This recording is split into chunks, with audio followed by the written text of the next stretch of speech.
نہ دیکھو دنیا کی طرف، دنیا رلا دیتی ہے، نہ راضی کرو بندوں کو، بندے تھکا دیتے ہیں، نہ پیچھے بھاگو ہر وقت دنیا داروں کے، یہ انسان کو کمزور کر دیتے ہیں۔ وہ تو کریم ہی بڑا ہے، 2 آنسو زمین پر بعد میں گرتے ہیں، بندے کے گناہ سارے پہلے معاف فرما دیتا ہے۔ یاد رکھنا، کسی شخص کی بلیک میلنگ کا کبھی شکار نہ ہونا، کبھی کسی کی میٹھی اور مسجع مکفہ باتوں کا شکار نہ ہونا۔ کوئی کیا کر سکتا ہے اگر اللہ مددگار ہو تو؟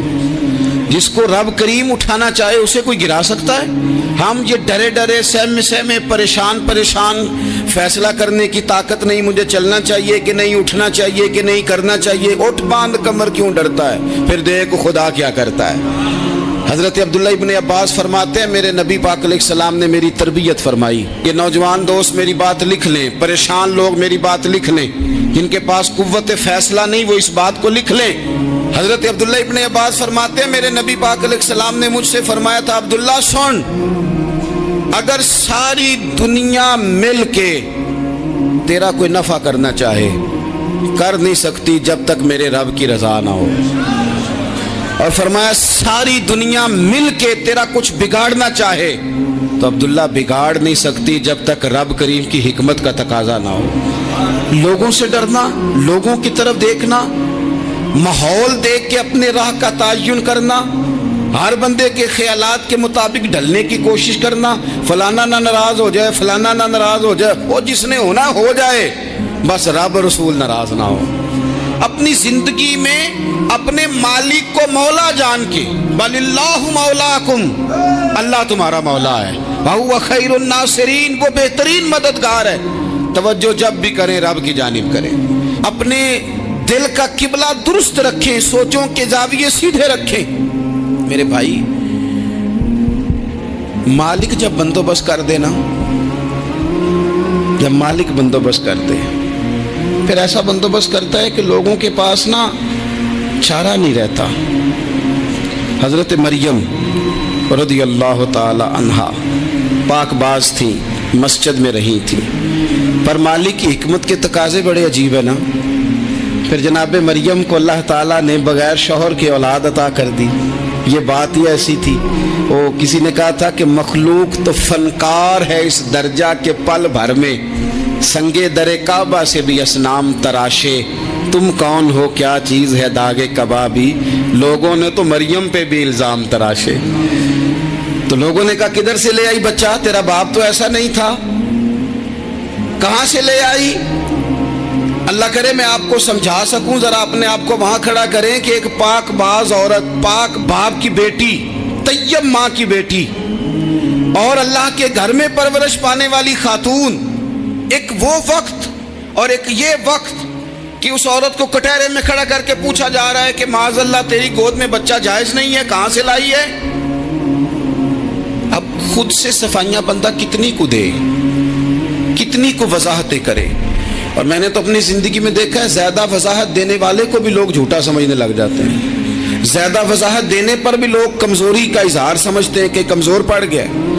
آپ صلح کی کوشش کرتے ہیں، سامنے والا بزدل سمجھ لیتا ہے، زیادہ وضاحتیں بھی کمزور کر دیتی ہیں۔ اب حضرت مریم کو کٹہرے میں کھڑا کر کے کہا بچہ کس کا ہے؟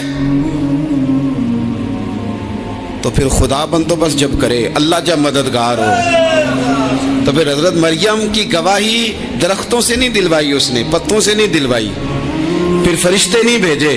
حضرت مریم کہنے لگی مجھ سے نہ پوچھو، وہ جو پنگوڑے میں ہے اسی سے پوچھ لو، ان سے پوچھو نا، وہ کون ہے پوچھ لو، ان سے کر لو سوال۔ انہوں نے کہا پنگوڑے میں چند دنوں کا بچہ، یہ جواب دے گا؟ مددگار تھا رب، ان کی برات کا اعلان کرنا تھا مالک نے، اور جب مالک اعلان کر دے، جب مالک تیری صفائی دینا چاہے، جب مالک تجھے دنیا کے سامنے نکھارنا چاہے، تو پنگوڑے میں لیٹے حضرت عیسیٰ بول کے کہنے لگے انی عبداللہ آتانی الکتاب، فرمایا میں اللہ کا بندہ ہوں، رب نے مجھے کتاب عطا کر کے نبی بنا کے دنیا میں بھیجا ہے، میں اللہ کا بندہ ہوں، کتاب لے کے آیا ہوں، نبی بن کے آیا ہوں۔ پھر پنگوڑے سے اعلان ہو گیا، پھر بچہ بول پڑا۔ اور یہ ایک دفعہ نہیں بات ہوئی، یہ بنی اسرائیل میں ایک جریج نام کے شخص بھی تھے جو نماز پڑھ رہے تھے، بعض نے لکھا ہے نفل نماز تھی، اماں نے پکارا تو آئے نہیں، تو ماں کے منہ سے نکل گیا تو اتنی دیر تک مرے گا نہیں جب تک کسی بے حیا عورت کا منہ نہ دیکھ لے۔ تو وہ عبادت گزار تھے، لیکن لوگوں نے ان کی عبادت، ریاضت، پرہیزگاری کو نہیں دیکھا، بس ایک عورت کو بھیج کے الزام لگوا دیا۔ وہ عورت آیا جایا کرتی تھی، اب آ جاتی ہیں عورتیں، مسئلہ پوچھنے کی نیت سے بھی آ جاتی ہیں۔ ماحول میں کچھ جگہ ایسی بھی ہیں جہاں عورتیں دم کرانے کے بہانے آ جاتی ہیں۔ وہ خاتون آتی جاتی تھی اس خانقاہ پہ، آستانے پہ، یہ بخاری میں موجود ہے، پھر اس نے کہا میری گود میں جو بچہ ہے یہ انہی کا ہے۔ مجھے بتائیں کیسے بندہ وضاحت دے؟ حالات خراب ہو گئے، لوگ کٹیا جلانے لگے، ماحول اور طرح کا بن گیا۔ میرے نبی پاک علیہ الصلوۃ والسلام فرماتے ہیں پھر اس رب کے بندے نے کہا مالک تو کریم ہے، تیری مشیت کا تقاضا آیا جو میری ماں نے جملے بولے تھے، پر اب میں وضاحت دینے کے قابل نہیں رہا، اب تو ہی کرم کرے گا تو دروازہ کھلے گا۔ تو وہ چند دنوں کا بچہ پنگوڑے میں بول کے کہنے لگا میں اس درویش کا نہیں، میں تو فلانے چرواہے کا بچہ ہوں، وہ جو بکریاں چراتا ہے۔ رب کی مدد کو پکاریں، اپنے ساتھ اپنے مالک کی مدد کو شامل کریں، تھوڑے رزق پر بھی گزارا اچھا ہونے لگ جائے گا۔ سارے لوگ آپ کو گرانے کی تدبیریں کر رہے ہوں گے اور مالک آپ کو عزتیں عطا فرما دے گا، اس کی بارگاہ سے حکمت کا تقاضا اور ہو جائے گا۔ ہم نے ساری زندگی لوگوں کو راضی کرنے میں گزار دی، ساری زندگی بڑھاپا آ گیا بچوں کو پالتے، اور بچوں نے آخری عمر میں کہہ دیا ابا اگر کوئی ڈھب کا کام کر لیتے تو آج ہمارے دن بھی پھر نہ جاتے۔ ساری زندگی گزار دی بہن بھائیوں کو راضی کرنے میں، ساری زندگی گزار دی ذمہ داریاں اٹھانے میں، ان کو 99 دفعہ دیا، ایک دفعہ نہیں دیا تو انہوں نے کہہ دیا تو نے تو کبھی دیا ہی نہیں، تو تھا ہی نہیں۔ ساری زندگی محلے داروں، علاقے والوں کو راضی کرنے میں گزار دی۔ اور میں نے ایسے لوگ بھی دیکھے دین کے لیے وقت گزارا، لیکن جب بڑھاپے میں دانت کام نہ کرتے تھے تو وقت کے مفتیوں کو بھی مسجدوں کی کمیٹیوں نے کہہ دیا اب آپ کی سمجھ نہیں آتی، ہم نے خطیب کو یور رکھنا ہے۔ میں کہتا ہوں کہ جتنے درد سے آپ امیر کو اپنی کہانی سناتے ہیں نا، اور جس طرح آپ کے آنسو بات کرنے سے پہلے گر جاتے ہیں کہ غریب ہیں، بچیاں ہیں، کاروبار نہیں، او میرے سنگیو، اس سے آدھے آنسو اپنے رب کی بارگاہ میں بکھیرو، اس کے حضور عرض گزار ہو جاؤ، اس سے طلب کرو۔ ایک وقت انسان پر زندگی میں ایسا آتا ہے کہ اسے یوں محسوس ہوتا ہے کہ میرا سایہ بھی ذرا سا پیچھے ہٹ گیا ہے، اسے یوں لگتا ہے کہ میں کسی سہارے پہ ہاتھ ڈالتا ہوں تو وہ بھاگ جاتا ہے مجھ سے۔ لیکن مالک کی بارگاہ ایسی عظیم بارگاہ ہے، رب رسول کے آستانے اتنے بڑے ہیں کہ آپ جب وہاں کشکول طلب دراز کرتے ہیں تو جھولی پھیلانے میں دیر لگتی ہے، ان کو بھرنے میں تو کوئی دیر نہیں لگتی۔ ہم نے اپنا سوچ کا قبلہ ہی دنیا کو بنا لیا ہے۔ یہ جو اللہ والوں کی مدد ہے یہ تو عین اللہ ہی کی مدد ہے، لیکن یہ جو سیٹھوں کی طرف توجہ کرنا، نوابوں کی طرف توجہ کرنا، دنیا داروں کی طرف توجہ کرنا اور اپنا مزاج اس طرح کا بنا لینا، یارو گردن کو جھکا دیتا ہے خیرات کا پتھر، جہاں میں مانگنے والوں کے سر کبھی اونچے نہیں ہوتے۔ اور اقبال کہتے ہیں غیرت ہے بڑی چیز جہان تگ و دو میں، پہناتی ہے یہ فقر کو تاج سردارا۔ میں عرض کروں گا کہ اپنی آپ جب توجہ کا قبلہ اللہ رسول کو بنائیں گے تو رب فرماتے ہیں وَيَرْزُقْهُ مِنْ حَيْثُ لَا يَحْتَسِبُ، میں نہ تجھے وہاں سے رزق دوں گا جہاں سے کبھی تیرا گمان بھی نہیں کیا ہوگا، یہاں سے بھی مل سکتا ہے، تو نے سوچا بھی نہیں ہوگا۔ بخاری شریف میں حدیث ہے، حضرت جابر ابن عبداللہ فرماتے ہیں نبی پاک صلی اللہ علیہ وسلم نے 300 لوگوں کا ایک لشکر روانہ کیا کسی مہم کے لیے، کسی جہاد کے لیے۔ حضرت ابو عبیدہ بن جراح رضی اللہ تعالیٰ عنہ امیر لشکر تھے۔ فرماتے ہیں غربت اتنی زیادہ تھی، بھوک اتنی زیادہ تھی کہ ایک ایک کھجور دن میں ایک وقت کھانے کو ملتی تھی، اور کچھ دن ایسے آئے کہ اب کھجور بھی نہیں مل رہی۔ فرماتے اتنی زیادہ بھوک لگی مجاہدین کو 300 بندہ پتے کھا کے گزارا ہونے لگ گیا۔ یہ بخاری میں موجود ہے۔ آپ فرماتے ہیں کہ دریا کے کنارے ہمارا پڑاؤ تھا، ٹھہراؤ تھا، جب بھوک سے نڈھال ہو گئے نا، وَيَرْزُقْهُ مِنْ حَيْثُ لَا يَحْتَسِبُ، اللہ وہاں سے روزی دیتا ہے، گمان بھی نہیں ہوتا۔ فرماتے ہیں ایک مچھلی اللہ تعالیٰ نے دریا کے کنارے بھیجی، فرماتے ہیں وہ تھی تو مچھلی پر پہاڑ جتنی تھی۔ بخاری میں لفظ ہیں، حضرت جابر ابن عبداللہ رضی اللہ تعالیٰ عنہ فرماتے ہیں 300 آدمی 18 دن تک اس مچھلی کو کھاتے رہے، مچھلی ختم ہی نہیں ہوئی۔ مچھلیاں نہیں، مچھلی کہتے ہیں 18 دن 300 بندہ کھاتا رہا، مچھلی ختم ہی نہیں ہوئی۔ اور فرماتے ہیں کہ اس کی ہڈی نکال کے، کانٹا کہیں گے آپ اپنی زبان میں، کہتے ہیں وہ نکال کے نا تو اس کو کھڑا کیا نا جب، تو اونٹ کجاوے سمیت اس کے بیچ سے گزر جاتا تھا، 2 اس کے کانٹے جوڑے۔ فرماتے ہیں وہ اس کا گوشت ہم کھاتے تھے اور اس کی چربی بطور تیل کے ہم جسموں پہ ملتے تھے، بیماروں کو اس سے سکون آتا تھا، تندرستی شفا ہوتی تھی۔ فرماتے ہیں ہم کھایا بھی ہم نے، اور کچھ لے کے ہم مدینے بھی گئے، اور قربان جائیں نبی پاک نے بھی اس میں سے کھایا۔ ہم نے عرض کی حضور یہ معمہ کیا ہے، یہ ماجرا کیا ہے؟ تو محبوب نے فرمایا تمہارے پاس غذا نہیں تھی، رب نے تمہارے لیے بندوبست کیا ہے، اللہ نے تمہیں دیا ہے۔ مکان شروع کر لیا، ایک صاحب نے وہ مکان بنانے لگے، آپ وہ حساب لگا رہے ہیں، کہتے ہیں میرے پاس اتنے پیسے ہیں، اتنے میں نے فلانے دوست سے کہنا ہے اس نے دے دینے، اتنے فلانے رشتہ دار سے کہنا ہے اس نے دے دینے، اتنے فلانے سے کہنا ہے اس نے دے دینے۔ یہ ساری کاپی بنا کے مکان شروع کر لیا۔ جو روز کہتا تھا نا کوئی حکم ہو جاتے دسی، سب سے پہلے اس کو کہا میاں پیسے چاہیے دین، وہ کہندا ہو کل ہی منڈا ٹوریا ہے، کدے تو پرسوں 10 داتے لب جانے سن۔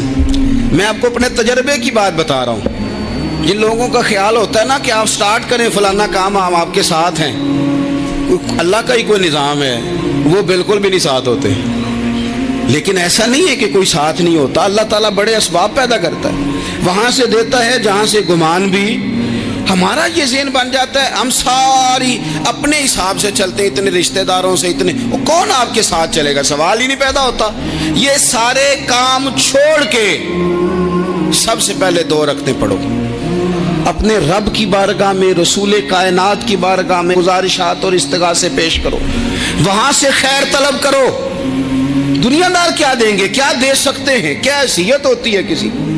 اللہ کہتا ہے وہاں سے دوں گا۔ تو جو اللہ مال دے وہ لینا چاہیے کہ رشتہ داروں کا مال دیکھنا چاہیے؟ جو اللہ دے وہ لینا چاہیے کہ سیٹھوں نوابوں کی جیبیں دیکھنی چاہیے؟ جو اللہ دے وہ قبول کرنا چاہیے یا دیکھنا چاہیے کون سا آدمی کہاں پہنچ گیا؟ چھوڑو، اپنی مٹی پہ چلنے کا سلیقہ سیکھو۔ کسی کے سنگ مرمر پہ چلو گے تو پھسل جاؤ گے، پھسل جا۔ اس پر ایک اور بات عرض کر دوں، صحیح بخاری سے، مسلم سے ایک اور بات۔ کچھ چیزیں ایسی ہیں جن سے اللہ کی مدد آتی ہے، مدد ملتی ہے۔ ایک چیز ان میں سے ایسی ہے جس سے بہت مدد نازل ہوتی، وہ ہے کہ جب رب آپ کو دے نا تو پھر آپ بھی اس کے رستے میں دیں، پھر مدد آتی ہے، پھر اور آتا ہے۔ بخاری مسلم میں حدیث ہے، یہ زیادہ ہی توجہ طلب امر ہے، اس پر آپ غور کریں گے۔ حضرت ابو ہریرہ فرماتے ہیں کہ نبی پاک علیہ السلام نے فرمایا ایک شخص نے بادلوں کے اندر سے آواز سنی کہ فلاں آدمی کا کھیت اور باغ خشک ہو گیا ہے، وہاں برسو اور اس کے کھیت کو سیراب کرو۔ وہ بڑا حیران ہوا کہ بادل سے آواز آ رہی، پھر اس نے دیکھا کہ ایک پہاڑی پر بارش ہوئی، وہ بادل وہاں برسا، پھر نالیوں سے ہوتا ہوا پانی ایک طرف چلا۔ تو جس نے آواز سنی تھی، حضور بیان کر رہے ہیں، وہ بھی پیچھے پیچھے چلا کہ پانی کدھر جا رہا ہے۔ اس نے جا کے دیکھا کہ ایک مقام پہ ایک باغ کو وہ پانی لگ رہا ہے اور ایک آدمی وہ پانی لگا رہا ہے۔ اس نے اس سے پوچھا تیرا نام کیا ہے؟ اس نے کہا کیوں؟ کہنے لگا بتا نا۔ اس نے نام بتایا تو کہنے لگا یہی تو وہ نام ہے جو میں نے بادلوں کے اندر سے سنا ہے کہ فلاں کے کھیت کو پانی دے دو۔ اس نے کہا یار تو کیا عمل کرتا ہے کہ اسپیشل تیرے لیے بارش برسے؟ یہ بخاری پڑھ رہا ہوں، سیاستہ سے حدیث عرض کر رہا ہوں۔ اس سے پوچھا تو کیا کام کرتا ہے کہ جناب اللہ تبارک و تعالیٰ کا حکم کرم آیا کہ خاص تیرے لیے پانی برسے اور تیرے کھیت کو سیراب کرے؟ تو اس نے کہا چھوٹا ذمہ دار ہوں، پر جب فصل اگتی ہے تو 3 حصے کرتا ہوں، ایک حصہ اپنے بال بچوں پہ، بہن بھائیوں پہ خرچ کرتا ہوں، ایک حصہ پورا، اور ایک حصہ دوبارہ کاشتکاری پہ لگاتا ہوں، اور تیسرا حصہ خالص میں نے مسکینوں، یتیموں اور غریبوں کے لیے رکھا ہوا ہے۔ وہ جو تیسرا حصہ اللہ کرے آپ سمجھیں، وہ رب کے بندوں پہ تیسرا حصہ خرچ کرتا ہے نا، تو کریم مالک نے فرمایا جہاں سے غریب کا حصہ جاتا ہے وہ کھیت خشک نہیں رہنا چاہیے، وہ جہاں سے مسکین روٹی کھاتے ہیں وہ خشک نہ رہے، جہاں سے یتیموں کو کچھ آتا ہے کہیں اس کی فصل رہ نہ جائے۔ میں اور آپ بھی اگر اپنے مال میں مسکینوں، یتیموں، غریبوں کے حصے رکھ لیں گے تو فصلیں خشک نہیں رہیں گی، ان کے اندر تازگی آئے گی، نور آئے گا، کرم آئے گا، خاص کر خدا کی رحمت برسے گی۔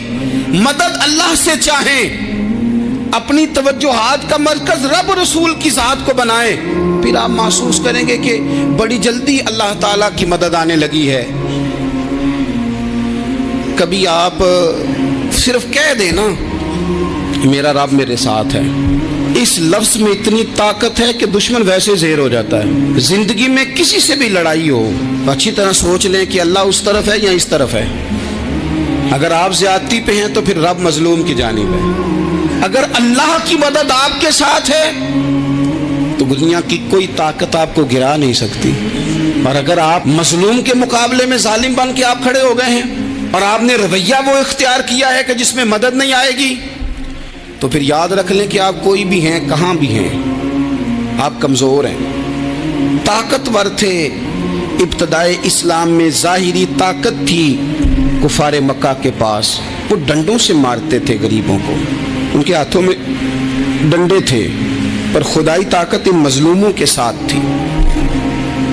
صاحب زرقانی نے لکھا ہے حضرت زنیرہ رضی اللہ تعالیٰ عنہ ایک لونڈی ہے، غریب ہے، ماڑے دا کی کام محمد نس جانا یا رونا، غریب سادی بی بی اور لونڈی کنیزہ، ایک مشرک کی کنیزہ تھی، انہوں نے کلمہ پڑھ لیا، وہ ڈنڈوں سے مارتا، دروں سے مارتا، تکلیف دیتا۔ حضرت زنیرہ رضی اللہ تعالیٰ عنہ کو اتنا مارا، اتنا مارا۔ اب آپ ایک اور پہلو پر بھی غور کریں، مار بھی پڑ رہی ہے پر خدا ادھر ہی ہے، اللہ کی مدد ادھر ہی ہے۔ رب کہتا ہے کہ پہلے تو صبر کرنا، ان اللہ مع الصابرین، تو صبر کرے گا تو پھر رب کی معیت ملے گی، ذرا ٹھہرنا، تو تھوڑا ڈٹنا۔ ان الذین قالوا ربنا اللہ ثم استقاموا تتنزل علیہم الملائکہ، تو کہے اللہ میرا رب ہے، پھر تو پہلے ڈٹ، پہلے تو نے ڈٹنا ہے۔ ثم استقاموا، جو ڈٹ گیا، تتنزل علیہم الملائکہ، ڈٹنے والے کے لیے مدد آتی، پہلے تھوڑا ٹھہرنا پڑتا ہے، پہلے تھوڑا صبر کرنا پڑتا ہے، حوصلہ کرنا پڑتا، اس کے بعد مدد آتی۔ مار پڑ رہی ہے، مارا جا رہا ہے، حضرت زنیرہ کو ان کا مالک جو ہے ظاہری آقا وہ مار رہا ہے، یہ کنیزہ ہے، اتنا مارا، اتنا مارا، ان کی بینائی چلی گئی، نظر آنا بند ہو گیا۔ ابو جہل آیا اور کہنے لگا زنیرہ دیکھا نا ہمارے بت تیری آنکھیں لے گئے، معاذ اللہ، لات و منات ہمارے بتوں نے تجھے اندھا کر دیا۔ اب ایسا نہیں ہے کہ بی بی روتی جا رہی ہے، روتی جا رہی ہے، مایوسی مایوسی، معاذ اللہ، پریشانی، غریبی بڑی ہے، پوچھنے والا کوئی نہیں، یہ باتیں نہیں۔ کیا جملے ہیں خاتون کے، کیا لفظ ہیں۔ ابو جہل نے تنزیہ کہا، معاذ اللہ، کہنے لگا دیکھا نا ہمارے بتوں نے تجھے اندھا کر دیا۔ تو جناب زنیرہ آنکھوں کی بینائی گئی ہے، رات کو گئی ہے، دکھ ابھی تازہ ہے، لیکن اللہ پہ جو توکل ہے، اپنے مالک سے جو رشتہ ہے وہ اتنا مضبوط ہے، اتنا طاقتور ہے، اس میں اتنی گہرائی ہے کہ حضرت زنیرہ بول کے نا اتنی قوت سے بولی، اتنی طاقت سے بولی کہ پورے کفر پر لرزہ طاری ہو گیا۔ فرمانے لگی تمہارے بتوں کی کیا اوقات ہے کہ وہ میری بینائی لے جائیں، یہ میری رب کی حکمت کا تقاضا ہے۔ جب تک اس نے چاہا زنیرہ دیکھتی رہی، اور جب اس نے چاہا زنیرہ کی آنکھوں کی بینائی چلی گئی، اور اگر وہ چاہے گا نا تو بینائی واپس بھی کر دے گا۔ اگر ہو ذوق یقین پیدا تو کٹ جاتی ہیں زنجیریں، اگر وہ چاہے گا تو بینائی آ بھی جائے گی۔ حضرت زنیرہ نے رات کو یہ لفظ کہے، ابو جہل اور سارے کفار ڈر کے سن کے چلے گئے، آپ اطمینان سے آ کے بستر پہ سوئی۔ جب سویرے اٹھی تو اللہ نے آنکھوں کی روشنی واپس کر دی تھی۔